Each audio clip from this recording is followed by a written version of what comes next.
সাল্লাল্লাহু আলাইহি ওয়াসাল্লামের জামানায় নবীজি সাল্লাল্লাহু আলাইহি ওয়াসাল্লাম দুইটা ওয়াক্তে নামাজ পড়ে কিবলার দিক থেকে মুখটা ঘুরাইয়া মুসল্লিদের দিক দিয়ে মুখ করে বসতেন। একদিন ফজরের নামাজের পরে সাহাবায়ে কেরামের দিকে মুখ ঘুরাইয়া নবীজি বসলেন। সাহাবায়ে কেরামদেরকে বললেন, আজকে রাত্রিতে তোমরা কেউ কি কোনো স্বপ্ন দেখেছো কিনা? একজন সাহাবী দাঁড়ায় যা বলতেছে, আল্লাহর নবী, হ্যাঁ, আজকে রাত্রিতে আমি স্বপ্ন দেখছি অমুক দিন অমুক বৎসর আমরা তিনজন বন্ধু একসাথে এক সময় আপনার হাতে হাত রেখে কালেমা পড়ে ইসলাম গ্রহণ করেছিলাম। আমাদের একজন বন্ধু নিজের বুকের তাজা রক্ত ঢেলে দিয়ে দিন প্রতিষ্ঠিত করার জন্য শাহাদাত বরণ করেছে। তার 1 বৎসর পরে আরেকজন বন্ধু এমনি নিজ ঘরের মধ্যে স্বাভাবিক মৃত্যুবরণ করছে, আর আমি এখনো জীবিত আছি। ও আল্লাহর নবী, আমি স্বপ্ন দেখতেছিলাম আমরা তিনজন বন্ধু রাস্তা দিয়ে চলতেছি, হঠাৎ করে আমাদের সামনে বিশাল বড় সুন্দর একটা বিল্ডিং দেখতে পাইলাম। বিল্ডিং এর গেটের সামনে আমরা দাঁড়ায় গেলাম। হঠাৎ করে দেখলাম জান্নাতে ওই বিল্ডিং এর ভিতর থেকে একজন লোক বাইর হয়ে আসলো। যে ব্যক্তি প্রথম শাহাদাত বরণ করছে তার হাতটা ধরে বিল্ডিং এর ভিতরে প্রবেশ করায় দিল। অল্প সময় পরে ওই লোকটা আবারও ভিতর থেকে বাইরে আসলো। আসার পরে যে ব্যক্তি স্বাভাবিক মৃত্যুবরণ করছে তার হাতটা ধরে ওই বিল্ডিং এর মধ্যে ঢুকায় নিয়ে যাইতে চায়। তখন আমি ওই লোকটার হাতটা ধরে ফেললাম, বন্ধু, তুমি আমাদের একজন বন্ধুকে ভিতরে প্রবেশ করাইলা, দ্বিতীয় জনকে নিয়ে যাওয়ার জন্য আসলা, আর আমাকে নেওয়ার জন্য কখন আসবা, বা আমি কি এর ভিতরে প্রবেশ করতে পারবো কিনা, তুমি এর উত্তর আমাকে দিয়ে যাও। আল্লাহর বান্দা তাকে ডাকতে বলতেছে, আরে সূরার মধ্যে একটা সূরা আছে সূরা কাউসার। এই সূরাটাকে আল্লাহ তাআলা শুধু নবীর জন্যই নাজিল করছেন। সুবহানাল্লাহি ওয়া বিহামদিহি, নবীর জন্যই আল্লাহ তাআলা নাজিল করছেন। আরেকটা ছোট্ট সূরা সূরাতুল ইখলাস, এই সূরাটাকে আল্লাহ তাআলা নাজিল করছেন তার জন্য, তার নিজের পরিচয় দেওয়ার জন্য। এই সূরার মধ্যে আল্লাহ তাআলা আর কারো কথা বলেননি, নবীর কথাও বলেননি। আল্লাহ তাআলা তার নিজের পরিচয় দিতেছেন এই সূরার মধ্যে। আরেকটা সূরা আমার তেলাওয়াতকৃত সূরা সূরাতুল আসর। এই সূরাটাও ছোট সূরার মধ্যে থেকে একটা। সূরাতুল কাউসার আর সূরা আসর দুইটা সূরারই 3টা আয়াত। সূরা কাউসারের মধ্যে আয়াতের মধ্যে যে অর্থগুলা কম, আর সূরা আসরের মধ্যে আয়াতটা একটু লম্বা, হরফগুলা বেশি। কাউসার সূরার আয়াতের মধ্যে হরফগুলা কম, আর সূরা আসরের আয়াতগুলার মধ্যে হরফ কয়েকটা বেশি। এই 3টা আয়াত। এই সূরা সম্পর্কে ইমাম শাফিঈ রাহমাতুল্লাহি আলাইহি উনি বলছেন, যদিও এটা ছোট সূরা হয়, এই সূরার ফজিলত সম্পর্কে বলেন যে আল্লাহ তাআলা যদি কোরআন থেকে আর কোনো আয়াত বা সূরা না নাজিল করতেন, শুধুমাত্র কেবলমাত্র আখেরি নবীর উম্মতের জন্য সূরা আসরটাই আল্লাহ তাআলা নাজিল করতেন, আর এই সূরা আসরের উপরে মানুষরা তার জীবনটাকে পরিচালনা করতেন, আমলের জিন্দেগি গঠন করতেন, তাহলে মুক্তি আর নাজাত পাওয়ার জন্য এই ছোট্ট এই সূরাটাই যথেষ্ট ছিল। সুবহানাল্লাহ। তবে দেখা যাইতেছে সূরাটা ছোট, কিন্তু তার তারতম্য ফজিলত কম না বেশি? বেশি। এই সূরার মধ্যে আল্লাহ তাআলা প্রথমে কসম করছেন। কি কসম করছেন? ওয়াল আসর, সময়ের কসম, যুগের কসম, কালের কসম। সময় যেটা সেটাই যুগ, কাল যুগ যেটা সেটাই কাল। আল্লাহ তাআলার মতো একটা সত্তা যিনি কসম না করলেও কথা সত্য, না কোনো সন্দেহ আছে? বলে আল্লাহ তাআলার কথার মধ্যে, কালামের মধ্যে কোনো সন্দেহ নেই। আল্লাহ তাআলা যদি কসম না করে এমনি ডাইরেক্ট বলতেন তাহলেও কথাটা সত্য হইত। আল্লাহ তাআলা কসম করলেন কেন? এর দুইটা জবাব। কয়টা জবাব? দুইটা জবাব। প্রথম নাম্বার জবাব হচ্ছে, যেটা প্রশ্ন সেটাই উত্তর। আল্লাহর মতো সত্তা এই সূরাতে প্রথমে কসম কেন করলেন? উত্তরটা হচ্ছে, আল্লাহ যেহেতু কসম করছেন, নিশ্চিত এর কোনো ফজিলত বা গুরুত্ব আছে, এই জন্যই তো কসম করছেন। সময়ের কসম আল্লাহ তাআলা কেন করলেন? এই সময়ের গুরুত্ব নিয়ে আজকে আমার আলোচনা। সময়ের কসম আল্লাহ তাআলা কেন করলেন? আমরা এই দুনিয়াতে যখন প্রথম এসেছি, আসার পরে আল্লাহ তাআলার তো অসংখ্য অগণিত নিয়ামত আমরা পেয়েছি। পাইছি কি পাইছি না বলেন? অনেকগুলা নিয়ামত পেয়েছি। আল্লাহ তাআলার কত নিয়ামত পেয়েছি আমরা গণনা করে শেষ করতে পারবো না। এটা আমাদের কথা নয়, আল্লাহ তাআলা নিজেই বলতেছেন কি, ওয়া ইন তাউদ্দু নি'মাতাল্লাহ ওয়া ইন তাউদ্দু নি'মাতাল্লাহ লা তুহসুহা। আল্লাহ তাআলা বলতেছেন, যতগুলা নিয়ামত আমি তোমাদেরকে দিয়েছি, কোনো নিয়ামত তোমরা গণনা করে শেষ করতে পারবা না। লা তুহসুহা, শেষ করতে পারবা না গণনা করে। কত নিয়ামত আমরা পাইছি। তো এই বিষয়ে আমার আলোচনা নয়, আজকে আমার আলোচনার আলোচ্য বিষয় হচ্ছে সময়ের গুরুত্ব। সময়ের গুরুত্ব আমি আপনাদেরকে বোঝানোর জন্য বলতেছি। যতগুলা নিয়ামত আল্লাহ তাআলা আমাদেরকে দিয়েছে, লেটেস্ট ফার্স্ট যে নিয়ামতটা আমরা পাইছি, বলেন তো সেই নিয়ামতটার নাম কি? কেউ বলবেন ঈমান, কেউ বলবেন নবী, কেউ বলবেন ইসলাম। হ্যাঁ, এগুলো তো আমরা পাইছি পরে। তার আগে আমরা আরো একটা আল্লাহ তাআলার নিয়ামত পেয়েছি, সেই নিয়ামতটার নাম হলো হায়াত। হায়াত যদি আমি আপনি না পাই, তাহলে আমার ইসলাম কোথায়, কোরআন কোথায়, নবী কোথায়? আছে কি বলেন?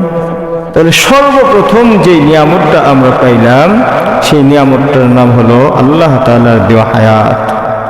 এই হায়াতের গুরুত্ব বোঝানোর জন্য আল্লাহ তাআলা প্রথমে আমাদেরকে যে সূরার মধ্যে আমাদেরকে আল্লাহ তাআলা জানাই দিলেন, সেটার নাম সময়ের কসম, যুগের কসম, কালের কসম। আল্লাহ তাআলা যুগ, সময়, কালের কসম করলেন। তাহলে সময়টার গুরুত্ব অবশ্যই আছে।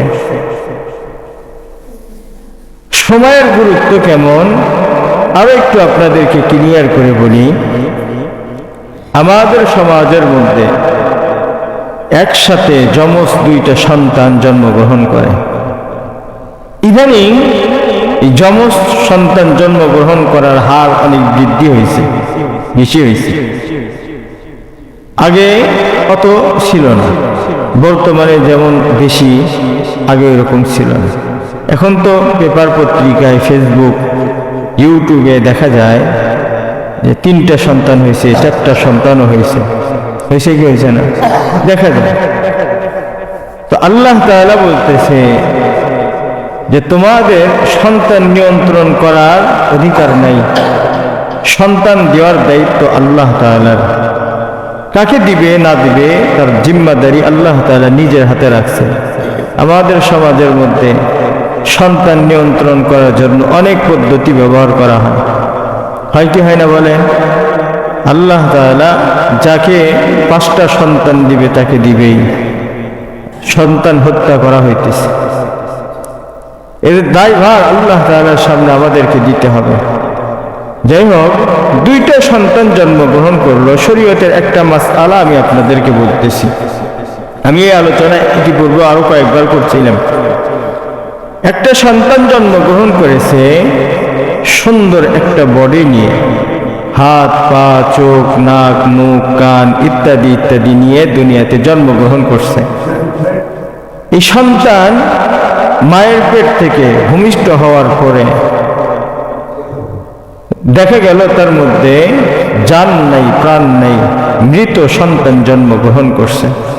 বলেন তো এই সন্তানের জন্য কি নামকরণ করতে হবে? বলেন, জানাজা নামাজ পড়তে হবে? তার আকিকাও করতে হবে না, নামকরণও করতে হবে না, জানাজা নামাজও পড়তে হবে না। নবীজি বলেন, সে যেমন জন্মগ্রহণ করছে ওই রকমই কাফনের মধ্যে পেঁচাইয়া তাকে মাটির মধ্যে দাফন করে দাও। আরেকটা সন্তান তার 1 মিনিট বা 2 মিনিট, 5 মিনিট, 6 মিনিট পরে জন্মগ্রহণ করছে। একটা হাত আছে, একটা হাত নেই, একটা পা আছে আর একটা পা নেই, একটা চোখ আছে আর একটা চোখ নেই, একটা কান আছে আর একটা কান নেই। এই কথাটা বলতেছি দেখেন গুরুত্ব বোঝানোর জন্য বলতেছি। এমন এই বাবা এই কথা বলো না, এই চোর।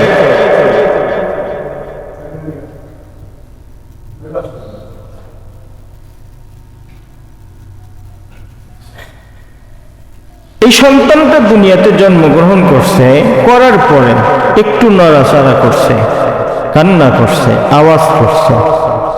বলেন তো এই দুইটা সন্তানের কি একই হুকুম?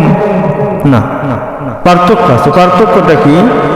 যেই সন্তানের অর্ধ অঙ্গ হয়ে দুনিয়াতে এসেছে, তবে একবার নাড়াচড়া করছে, কান্না করছে, আওয়াজ করছে, নবীজি বলেন সাম্মুহু, তার নামকরণ করো, ওয়াগসিলুহু, তাকে গোসল করায় দাও, এবং তার আকিকা করো, এবং তার জানাজা নামাজও করো।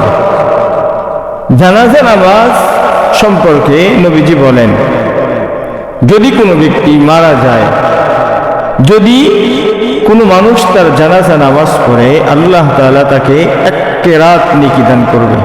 সুবহানাল্লাহ বলেন, 1 কেরাত নেকি দান করবে। জানাজা নামাজ পড়ার পরে তার দাফনের কাজ সমাপ্ত করলো, আল্লাহ তাআলা তাকে 2 কেরাত নেকি দান করবে। সাহাবাই কেরামরা নবীজিকে বললেন, মাল কেরাতানি ইয়া রাসূলুল্লাহ, কেরাত এটা কি জিনিস? নবীজি বললেন, কেরাত এটা কি বোঝো না? একটা হলো উহুদ পাহাড় সমপরিমাণে নেকি আল্লাহ তাআলা তাকে দান করবে। সুবহানাল্লাহ। 1 কেরাত পরিমাণ কি? 1 কেরাত পরিমাণ হচ্ছে একটা উহুদ পাহাড় পরিমাণে নেকি আল্লাহ তাআলা দান করবে। তাহলে এখানে নবীজি বলেন নাই ছোট মানুষের জানাজা নামাজ পড়লে অর্ধেক কেরাত নেকি পাওয়া যাবে, বড় মানুষের জানাজা নামাজ পড়লে ফুল কেরাত নেকি পাওয়া যাবে, এটা কিন্তু বলেন নাই। তাই বলছেন কি? দেখেন বর্তমান আমাদের জামানায় শাইখুল হাদিস সাহেব রহমতুল্লাহি আলাইহি যিনি মারা গেছেন, শাইখুল হাদিস বললে বুঝায় মামুনুল হক সাহেব হুজুরের বাবা। মামুনুল হক সাহেব হুজুরকে চেনেন? বর্তমানে ওলামায়ে কেরামের মাথার মুকুট মামুনুল হক। উনার বাবা ছিলেন শাইখুল হাদিস আজিজুল হক রহমতুল্লাহি আলাইহি। আমাদের বাংলাদেশে বুখারী শরীফ অনেক পাওয়া যায়। বুখারী শরীফের প্রথম বাংলা অনুবাদ যিনি করছেন তিনি হলেন মামুনুল হক সাহেব হুজুরের বাবা আজিজুল হক রহমতুল্লাহি আলাইহি। উনি যদি বাংলা বুখারী না লিখতেন তাহলে আজকে আমার মতো এই মৌলবী বুখারী পড়তে পারতো না, আমার মতো এই মৌলবী বুখারী পড়তে পারতো না। বুখারী বাংলার জন্মই দিয়েছেন বুখারী শরীফের আজিজুল হক রহমতুল্লাহি আলাইহি। বলে উনি কি ছোট মাপের আলেম? বলেন, বড় মাপের একজন আলেম। হাজার হাজার আলেম উনার ছাত্র, হাজার হাজার পীর মুহাদ্দিস মুফতি উনার ছাত্র। তো উনি যদি যখন মারা গেছেন, উনার জানাজা নামাজের মধ্যে একটা দোয়া আছে, দোয়া আল্লাহুম্মা গফির লি হাইয়িনা। তার জানাজা নামাজের মধ্যে এই দোয়াটাই পড়া হয়েছে। আর একজন রিক্সা চালক দিন মজুর, সে মারা গেছে, তার জানাজা নামাজের মধ্যেও ওই একই দোয়া আল্লাহুম্মা গফির লি হাইয়িনা, আয় আল্লাহ আমাদের জীবিতদেরকে মাফ করে দাও, অমাইয়িতিনা মৃতদেরকে মাফ করে দাও। আল্লাহ তাআলার কাছে দোয়া করা। আর একটা ছোট্ট পিচ্চি যে 1 মিনিট হায়াত পাইল, এই ছোট পিচ্চির 1 মিনিট হায়াতের পরে আমরা তার জানাজা নামাজের মধ্যে কি পড়ি? আল্লাহুম্মা জাআলহু লানা ফারাতা আজরান ওয়া যুফরা। এই অর্থ, এই দোয়ার তারতম্য কি, অর্থ কি? সার অর্থ বোঝায়।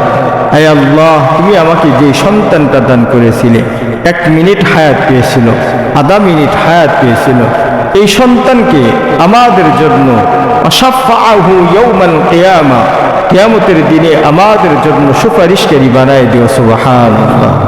তাহলে আজিজুল হক সাহেব রহমতুল্লাহি আলাইহির জানাজা নামাজের মধ্যে আমাদের মাফের জন্য দোয়া, আর ছোট মানুষের এই ছোট পিচ্চির জানাজা নামাজের মধ্যে কি, আয় আল্লাহ একে মাফ টাফ করার দরকার নাই, এ তো বেগুনা মাসুম, এর কোনো গুনাহ নেই, কিন্তু আমাদেরকে যে জফিরা আমানত দান করেছিলা, এই আমানতকে তোমার কাছে আবার সফরদ করে দিলাম, কিয়ামতের ময়দানে আমাদের জন্য সুপারিশকারী বানায় দাও। সুবহানাল্লাহ। এই দোয়াটা করা হয়। সত্যি কি ছোট বাচ্চা আমাদের জন্য সুপারিশ করবে? নবীজি বলেন, কিয়ামতের মাঠ যখন কায়েম হয়ে যাবে, নবীরা পর্যন্ত বলবে, ইয়া নাফসি ইয়া নাফসি, ওগো আল্লাহ আমার কি হবে, আমার কি হবে? নবীরা বলবে, আল্লাহ পাক রব্বুল আলামিন বিচারের আসরে বসবেন, বিচার কার্য শুরু করবেন। বিচার শুরু করার আগ মুহূর্ত আল্লাহ পাক রব্বুল আলামিন তার এক শ্রেণীর ভিআইপি পার্সনদেরকে ডাক দিয়ে বলবে, আমি এখন বিচারের কার্য শুরু করব, লং টাইম সময় লেগে যাবে, এ আমার ভিআইপি পার্সন বান্দারা তোমরা আলাদা হয়ে যাও। ভিআইপি পার্সন বান্দারা আলাদা হয়ে যাবে। এদের মধ্যে ভিআইপি পার্সনদের মধ্যে এই ছোট বাচ্চারাও থাকবে। আল্লাহ পাক রব্বুল আলামিন এদের হাতে জান্নাতের ন্যাশনাল মানের ভিসা হাতের মধ্যে ধরায় দিবেন, আর এদেরকে বলবে, তোমরা যাও, আল্লাহ পাকের জান্নাতের মধ্যে তোমাদের জন্য জান্নাত অবধারিত হয়ে গেছে।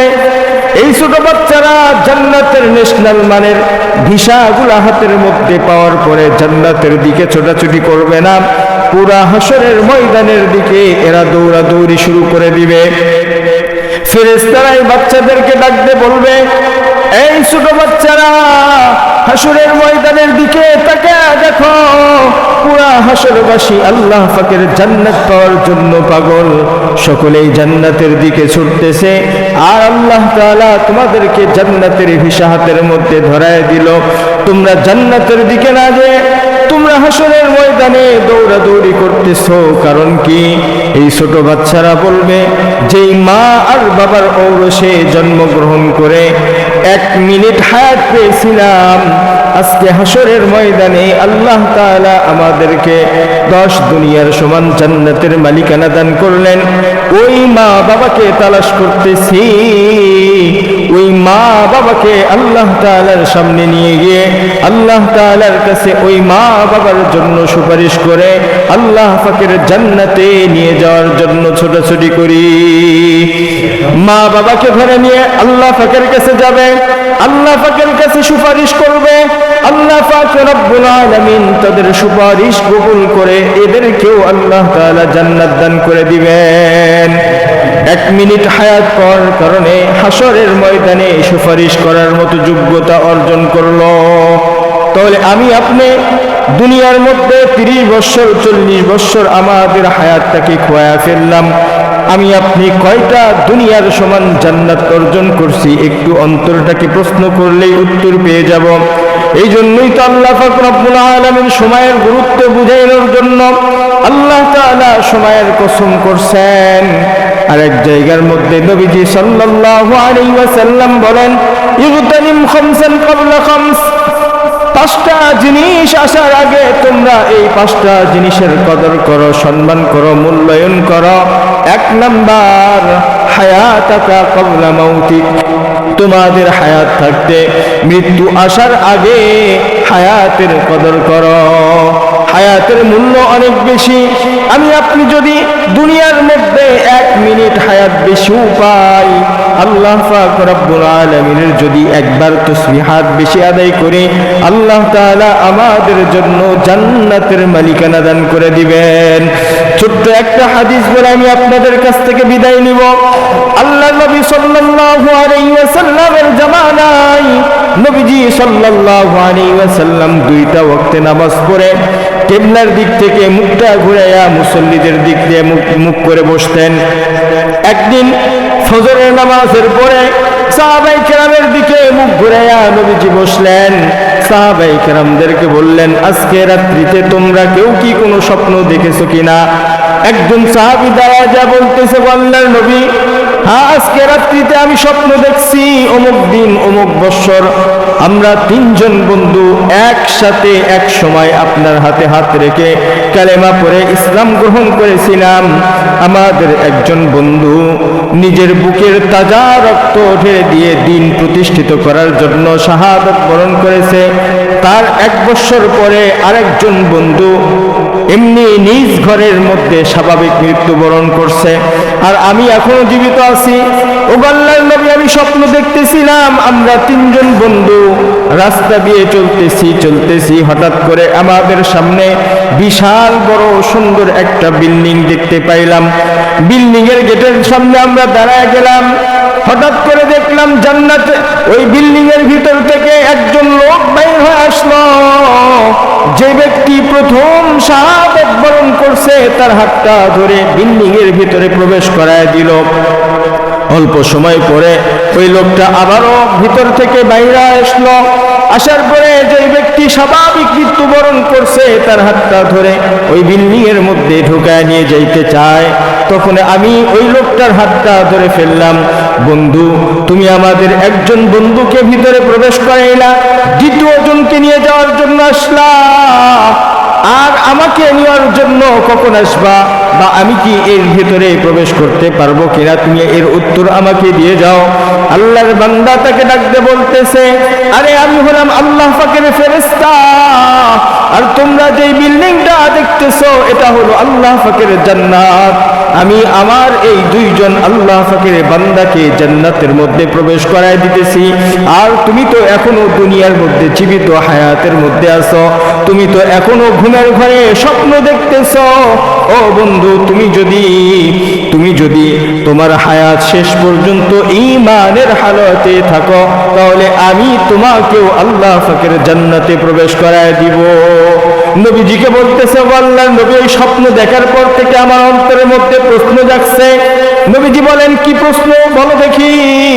আল্লাহর নবীকে ডাকতে বলতেছে, আল্লাহর নবী, দেখেন যে ব্যক্তি স্বাভাবিক মৃত্যুবরণ করলো তাকে আগে জান্নাতের মধ্যে নিয়ে চলে গেল, আর যে ব্যক্তি 1 বৎসর আগে তার নিজের বুকের তাজা রক্ত ঢেলে দিয়ে শাহাদাত বরণ করলো তাকে জান্নাতের মধ্যে পরে নিয়ে গেল। আমি জানলাম দিন প্রতিষ্ঠিত করার জন্য যে রক্ত দিয়ে দিন প্রতিষ্ঠিত করার জন্য শহীদ হইল তার মর্যাদা তো অনেক বেশি, তাকে আগে জান্নাতের মধ্যে নিয়ে যাওয়ার কথা ছিল, কিন্তু তাকে না নিয়ে যে ব্যক্তি স্বাভাবিক মৃত্যুবরণ করলো 1 বৎসর পরে তাকে জান্নাতের মধ্যে নিয়ে গেল। আল্লাহর নবী বলেন, সে যে 1 বৎসর হায়াত বেশি পেয়েছে, এই 1 বৎসর হায়াতের মধ্যে সে কি 5 ওয়াক্ত নামাজ 1 বৎসরে বেশি পড়ে নাই? সাহাবী বলে, হ্যাঁ ও আল্লাহর নবী, বেশি পড়েছে। সে লাইলাতুল কদর কি একটা বেশি পায় নাই? কয় হ্যাঁ পেয়েছে। তাহলে সে কি রমজান মাস একটা বেশি পায় নাই? কয় হ্যাঁ বেশি পেয়েছে। সাহাবীকে আল্লাহর নবী ডাকতে বলেন, 1 বৎসর বেশি নেক অর্জন করলো, সে জান্নাতের মধ্যে প্রবেশ করে পরে কেমনে? সেই তো আগে জান্নাতের মধ্যে প্রবেশ করবে। তাহলে 1 বৎসর পরে মৃত্যুবরণ করছে, একসাথে ইসলাম গ্রহণ করে 1 বৎসর পরে মৃত্যুবরণ করলো, আল্লাহ তাআলা তাকে আগে জান্নাতের মধ্যে প্রবেশ করায় দিল। তাহলে সময়ের গুরুত্ব আছে না নাই? সময়ের গুরুত্ব আছে। এই যে 24 সাল আমাদের জীবন থেকে আমরা শেষ করে ফেললাম, 25 সাল শুরু হয়ে গেল, আমরা হ্যাপি নিউ ইয়ার বলে 24 সালটাকে বিদায় করে দিলাম, মনে করলাম যে আমরা নতুন আরেকটা বৎসর পেয়ে গেছি। আমার আপনার হায়াত যদি 60 বৎসর হয়ে থাকে, 60 বৎসরের একটা বৎসর হায়াত আমি আপনি শেষ করে ফেললাম কি ফেললাম না? মৃত্যুর জন্য আমাদের কবর অতি নিকটে ডাকতেছে, তার মানে আমাদের মৃত্যুর প্রস্তুতি গ্রহণ করা দরকার। 2025 সালের প্রথম জুমায় আমি আপনাদের কাছে উদারত আহ্বান রাখি যে আমরা সকলেই মৃত্যুর জন্য প্রস্তুতি গ্রহণ করি, আর আমরা সকলেই নামাজি হই ইনশাআল্লাহ। আল্লাহ তাআলা আমাদের সবাইকে 5 ওয়াক্ত নামাজি হওয়ার তৌফিক দান করুন। সকলেই বলি আল্লাহুম্মা আমিন।